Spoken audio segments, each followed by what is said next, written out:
I stand before you as a box-burning belief barrier breaker. But it wasn't always that way. How many of you saw me standing here in my bedazzled box and your attention immediately gravitated to how much you like it?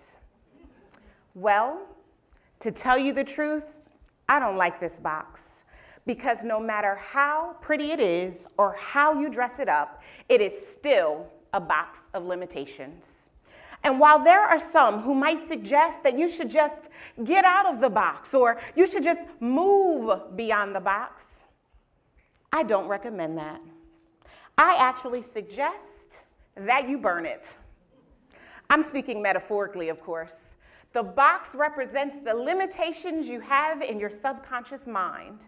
And let me just tell you that your subconscious mind has been creating boxes for you ever since the day you were born. In fact, from birth through the age of 7, the majority of your boxes were all formed based on the fear and lack-based disempowering experiences you observed from those around you. I sometimes joke with my clients and ask them if the 7-year-old version of themselves is running their business. Your boxes are the numerous limiting and self-sabotaging beliefs that make you the way that you are, and they keep you from reaching your full potential. Your boxes play with your confidence, heighten fear, taunt that you are not good enough, and they keep you muddling in mediocrity. And the truth is, living in a box is like a prison for your mind. And I have come to realize that 95% of your success, or the lack thereof, is tied to the 6 inches in between your ears. Now take it from me. I've had my fair share of boxes. One of the biggest, but we don't have time for me to tell you about all of the biggest, but one of the biggest being the limiting belief that almost kept me from playing a bigger game in my business and taking my business to the next level. You see, consciously, I thought I deserved it, but subconsciously, well, that was another story. A few years ago, I was preparing for my annual live event, and I was working with my team to review all of our programs and to raise our rates. Our new higher rates would make achieving this goal easy peasy. Once we got everything solidified, we sent the order form off to the printer and went on about our day. That night, however, I had a fear-based nightmare that no one signed up for the program. So what did I do? I got back in my box. And before anybody came into the office the next morning, I quickly changed all the prices back and sent the order form back to the printer. No one would be the wiser, so I thought. A few minutes later, the phone rang. It was the printer. Apparently, the order form was corrupt, and it could not be printed. And I had a decision to make. Was I going to stay in my box and muddle in mediocrity, or was I going to shift my life? You see, the thing that is really important for you to understand about your boxes is that they come from the stories you tell yourself. And that night, the story I told myself was that I didn't deserve it, and I wasn't worth it. These stories are seldom powerful, life-affirming, or positive in nature. They're mostly written with doubt, fear, and anxiety. And every time you tell yourself a story, you guessed it, you create another box. Now, in that moment, as I hung up from talking to the printer, I realized that I was standing in a box of limitations. And I knew that I couldn't just get out of the box. I knew that I couldn't just move beyond the box. I knew that I had to do something drastic. I knew I had to burn it. And if I didn't, everything would be at stake. Now, why burn it, you could be asking yourself? Catch this. Watching something burn creates a pattern interrupt in your subconscious mind. And the best part, it gives you an opportunity to rewrite the story you've been telling yourself. And so in that moment, I realized that I needed to burn the box.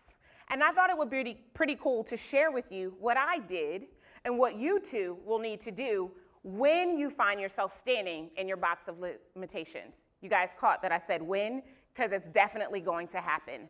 Number one, I had to confront my limiting belief. Now, I believe that you cannot conquer what you refuse to confront. So I had to look that bad boy right in the face and get to the bottom of what was creating all of this fear and agita inside of me. Interestingly, the fear of money and success, it wasn't even my own. It belonged to my parents. And the 7-year-old in me was simply replaying a cycle it had observed so many times before. Now, I should quickly sidebar and say that it is possible that you too are suffering from the 7-year-old in you running some facet of your life. And if you are, you got it honestly. After all, remember, your subconscious mind is literally like a hard drive, and it is downloading every experience, and it spends all of its time replaying those boxes until you burn them. In order to really get to the bottom of this belief, I had to do some very hard inner work. But this hard inner work is what created my outer results. Number two, I had to see myself on the other side of my limiting belief. Now, having the vision and the foresight to see myself over there, OMG, it felt good. And it gave me courage. It gave me enough courage to do the third and final step. I had to take the action that would most lead me to what I desired. Yup, I burned it. I literally wrote the limiting belief down. I forgave my parents for giving it to me. I expressed gratitude for the courage to deserve more. I placed it in a box. I set the box on fire, and I watched that baby burn. And let me just tell you, the most amazing thing happened. By giving myself permission and having the courage to burn my box of limitations, I set myself up to generate 4 times as many clients and to grow my business by 400% in 3 short days. It literally shifted my life. And the cool thing about summoning the courage to burn your box and shift your life is that you will get some benefits. And who out there doesn't like a few benefits? Number one, you will increase your confidence.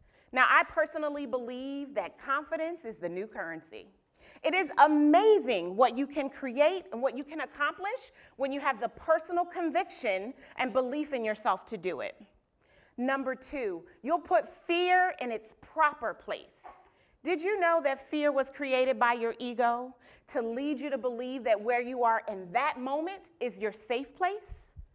But I think you and I can both agree that that's really just a lie you've been telling yourself. And number three, you will emerge as a true leader. Defying limits is a true indicator of leadership. And the most impactful leaders, they push limits, and they exist just to help others to do the same. So today, I have the pleasure of working alongside of some of the most courageous leaders and their teams, helping them to burn the boxes of limitations that threaten to keep them from shifting their lives, careers, and businesses. These entrepreneurs, executives, and community leaders are pushing limits. They're challenging the status quo, and they are achieving incredible results. So the box-burning belief barrier breaker in me gets excited, not to help you to move out of or get beyond the box, but to hand you a match and watch you burn it. And I just want to inspire you as I close that if you are currently a leader or you aspire to be a leader, that you lead from within, that you do your inner work, that you figure out what limitations are threatening to derail you from shifting your life, and you burn them. Because as you burn those boxes, not only will you shift your life, but you will shift the lives of those you've been called to serve. Thank you.